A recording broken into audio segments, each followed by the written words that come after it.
Review Transformer de chez Igir, le PP03J Jet Fighter Team. Donc en fait c'est un des Con-Ind, donc un seeker ramjet, officieusement, en boîte, façon présentation Masterpiece. Donc on a une belle boîte quand même de ce côté-là, un beau carton, des dessins, bon même si c'est un petit peu vide, mais il n'empêche c'est quand même bien fait. On reprend effectivement le petit côté, comme je disais, Masterpiece. Donc par contre ce n'est pas noir mais bleu. Voilà, ça permet comme ça d'éviter les problèmes de copyright. Je remercie la boutique partenaire, donc Dragon Games, qui grâce à lui va vous permettre de découvrir des nouvelles vidéos review, étant donné que j'arrive sur la fin de ma collection. Et grâce à lui, donc, je vais pouvoir vous présenter de nouveaux modèles que je n'aurais peut-être pas pris sinon. Allez, on passe tout de suite au robot. Donc à l'intérieur, on se retrouve avec... Alors je déballe à chaud. Les stickers et le livret. Alors voilà, avec le cheval, différentes inscriptions. Donc voilà, il y a quand même de quoi faire, c'est vraiment sympa de ce côté-là. De belles planches. Vous avez ici une carte, donc avec ses specs. Donc un peu plus rigide, je trouve, que le MP04. Le livret. Alors, on a une mini BD. Bon, pas beaucoup de parlotte, donc au moins la traduction sera facile. Voilà, assez sympa. Pour ce qui est du robot, donc, hop, on ouvre.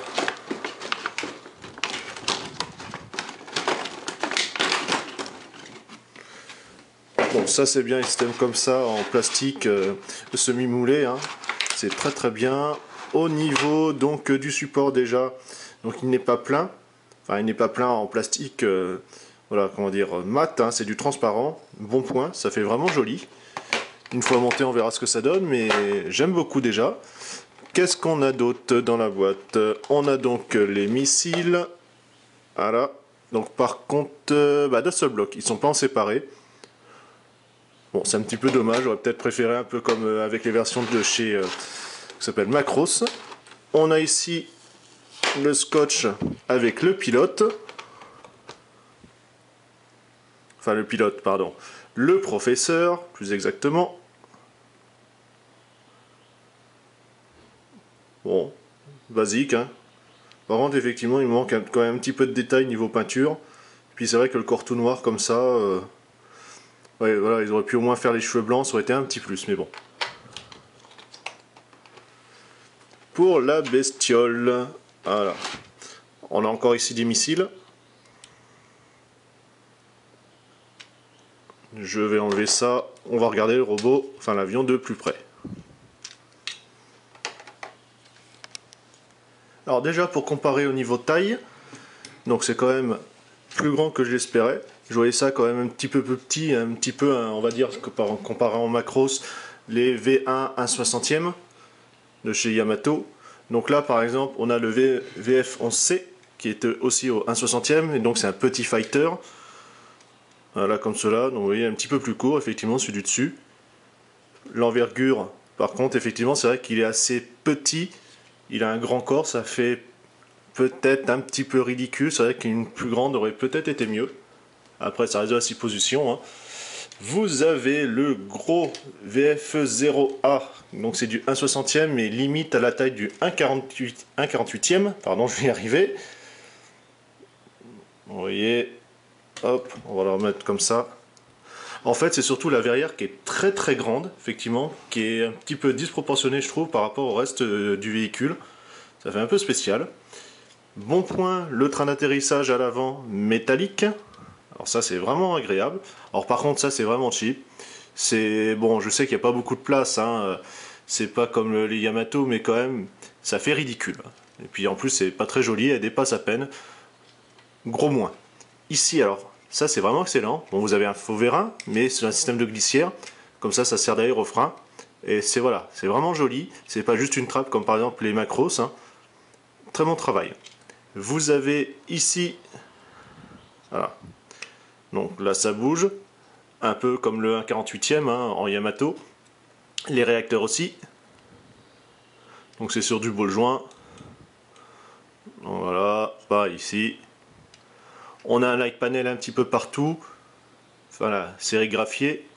une belle couleur rouge, enfin bordeaux métallisé. Ça c'est la première chose qui m'a sauté aux yeux, c'est vraiment joli.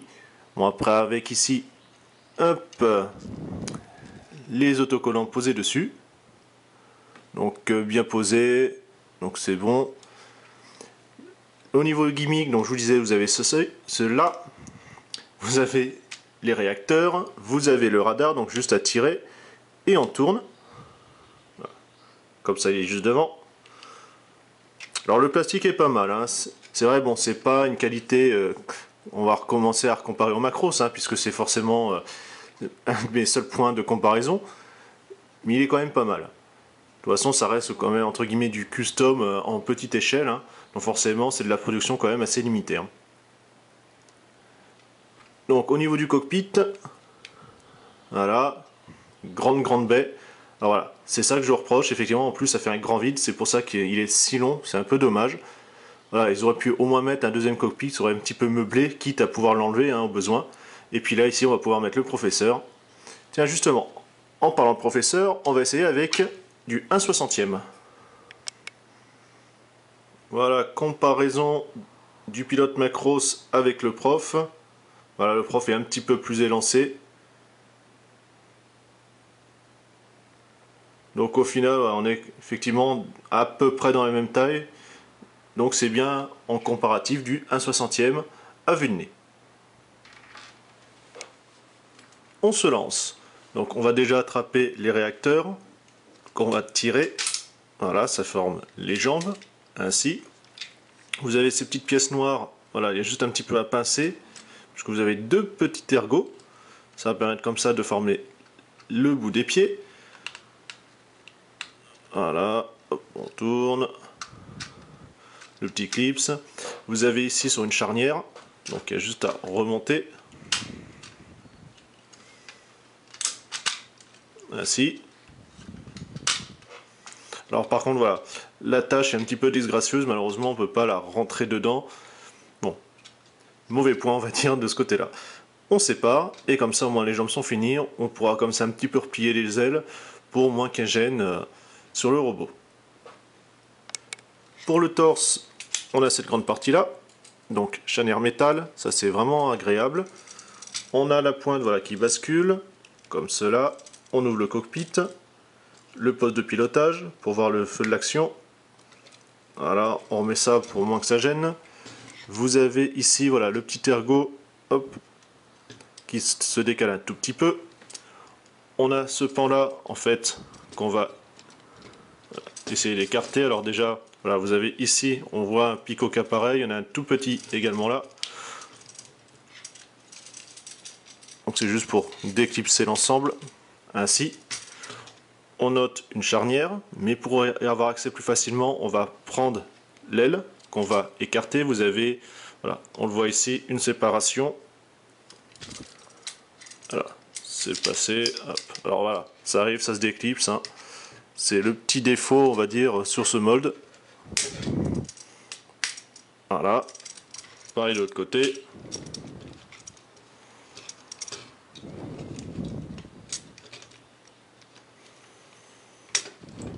On a sorti le gros ergot et on décale. Donc cela justement, on va le ramener derrière.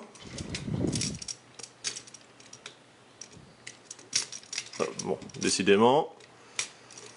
Vous avez cela, hop, on replie. Cette partie, voilà, juste à ramener, comme cela. On descend, boum, ça vient juste se poser. Et on replie. Pareil de l'autre côté. La charnière, on pose et on rabat. Pour les bras, on va comme ça les déplier. On a une petite charnière ici pour les décaler sur le côté. Alors à faire attention, il y a quand même une petite résistance, on sent que le plastique est quand même pas super qualité. Il est pas mal, mais c'est sûr c'est pas un vrai masterpiece. Ici le bras qui bascule. Alors là par contre c'est bien rigide. Ainsi.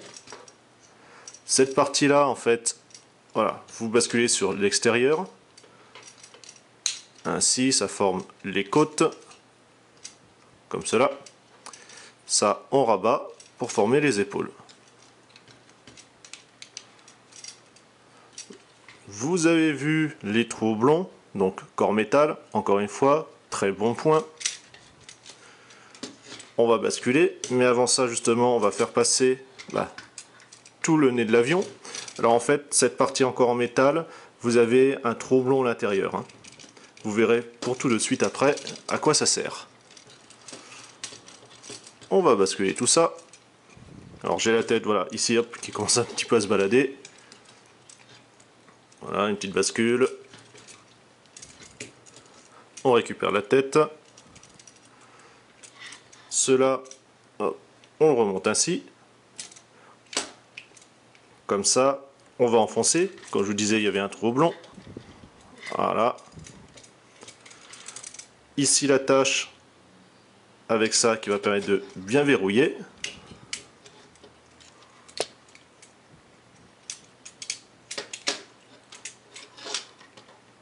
Comme cela.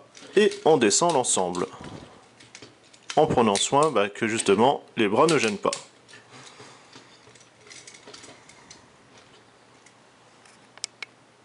En descendant, vous voyez que cette partie-là se clipse sur l'ergot en métal, qui permet comme ça de bien verrouiller, et pour pas que ça bouge.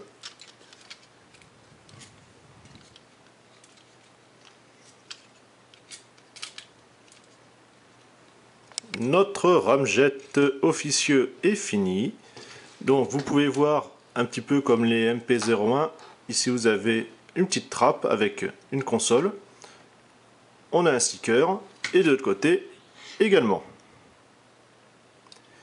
Au niveau des doigts, donc le pouce, on a le premier doigt pour la gâchette. Alors c'est pas mal, les phalanges se plient. Et après on a les trois autres qui sont ensemble mais qui gardent quand même le même mouvement. Au niveau mouvement justement, le poignet, coude, rotation ici, voilà, tac, cliquetis, la tête sur un bol joint, bon, voilà, c'est un petit peu dommage, c'est très loose, mais bon. Voilà, hop, on va bien la coincer, comme ça c'est un peu mieux. Vous avez le torse, ça c'est bien. Ici vous avez les points justement qui permettent de bouger pour laisser place aux jambes. Rotation, genou, alors ça c'est pas mal aussi. On a le dessin d'un vérin, très agréable. Bon, et puis après ici hein, les pieds comme je vous l'ai dit, et puis c'est surtout les réacteurs talons qui vont bouger. Les ailes ont tendance quand même un petit peu à bouger, donc on les plie voilà, vers l'arrière pour moins qu'elles gênent, mais effectivement voilà, ça lui fait quand même une sacrée envergure. Le petit reproche, ça va être sa stabilité, il n'y en a pas, étant donné que vous avez un gros backpack dans le dos, il a tendance quand même rapidement à partir. En plus, c'est vrai que ces talons réacteurs n'aident pas du tout, même s'ils sont quand même assez rigides, il n'y a pas assez de surface de contact hein, pour le tenir. Bien sûr, vous pouvez le mettre, et ça vaut mieux, sur son stand, donc ici avec l'attache, donc il y a juste à clipser, on voit le picot qui est caché là, à côté de mon doigt ici, comme ça se met dessus, et puis après vous glissez. Donc pareil, sur le stand, vous avez les attaches, donc selon que ça soit avion ou robot. Vous avez les trous pour poser tout simplement soit les réservoirs, soit les missiles. Pareil, on peut en remettre là, et également sur les ailes. Donc à vous de jongler avec le rendu que vous souhaitez. On continue dans les détails avec sa belle tête en cône. Même bien fait. Ici voilà. Voilà, pareil, pas mal de light panel un peu partout. Il est vraiment bien sérigraphié. Quasiment pas de défaut de peinture. Bon, de temps en temps le rouge est un petit peu baveux, mais voilà, c'est vraiment ridicule. Vraiment une très belle réalisation. Après, c'est vrai que pour le plastique, bon, autant le côté blanc, comme je vous disais, c'est un rendu bon, correct. Ça passait. Par contre, pourtant le noir est le même, hein, mais effectivement, ça fait beaucoup plus cheap. C'est le petit point dommage, voilà, à faire attention. Pareil, je sais pas si à certaines articulations, comme par exemple ici au niveau des épaules ou même les genoux, ça durera dans le temps. Bon, après c'est pas non plus un jouet, hein, vous n'allez pas non plus le manipuler en permanence, c'est fait pour la collection, on change une fois ou deux le mode voilà, pour se faire plaisir, mais c'est pas non plus à manipuler tous les jours. Voilà une petite vidéo comparative, donc vous pouvez voir effectivement le VF0S, le VF11C, le Masterpiece MP04, voir à peu près ce que ça donne. Donc effectivement un petit peu plus petit que même celui-ci. C'est on va dire un petit peu dommage, j'aurais préféré effectivement une taille un peu plus grande, un peu comme le 0S. Ça aurait fait quelque chose d'un petit peu plus baraqué par rapport à un MP. Par contre, c'est vrai qu'il faut aussi penser qu'il est fait pour s'inscrire avec leur MP à eux d'Optimus, donc c'est un petit peu normal.